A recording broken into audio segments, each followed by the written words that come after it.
कसूर मोहम्मदिया फाउंडेशन कंगनपुर जिला कसूर की तरफ से सरकारी प्राइमरी स्कूल्स में जर्सियां तकसीम करने के लिए तैयारियां की जा रही हैं। कसूर से हमारे नुमाइंदा मलिक यासीन की रिपोर्ट के मुताबिक पहले मरहला में इलाका भर के बेशतर प्राइमरी सरकारी स्कूलों में जर्सियां और स्वेटर्स तकसीम किए गए। अब दूसरे मरहले में सैकड़ों जर्सियां तकसीम की जाएंगी। मोहम्मदिया फाउंडेशन कंगनपुर इसके अलावा इलाका में एक फ्री एम्बुलेंस भी चला रही है और साफ पानी का वाटर फिल्ट्रेशन प्लांट भी लग चुका है और थैलेसीमिया के बच्चों को ब्लड भी फराहम कर रही है।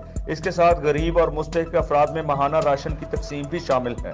के साथ साथ मोहम्मदिया फाउंडेशन जो कि एम्बुलेंस चला रही है कंगनपुर में, जो गरीबों के लिए बिल्कुल मुफ्त है, जो पेट्रोल भी नहीं दे सकते, तो इसके साथ साथ जो कि 6 बच्चे हैं थैलेसीमिया के जो बीमार हैं, जिनको ब्लड लगता है हर माहाना में, और गरीब लोग हैं उनको ब्लड दिया जाता है, उनके अखराजात उठाए जाते हैं। और इसके बाद राशन के लिहाज से 6 घरों को राशन दिया जाता है और इंशाल्लाह इससे ज़्यादा हम तवक्को रखते हैं कि इंशाल्लाह जो है ना और घरों को भी राशन दिया जाएगा और इससे ज़्यादा जो है ना इस काम को आगे बढ़ाया जाएगा।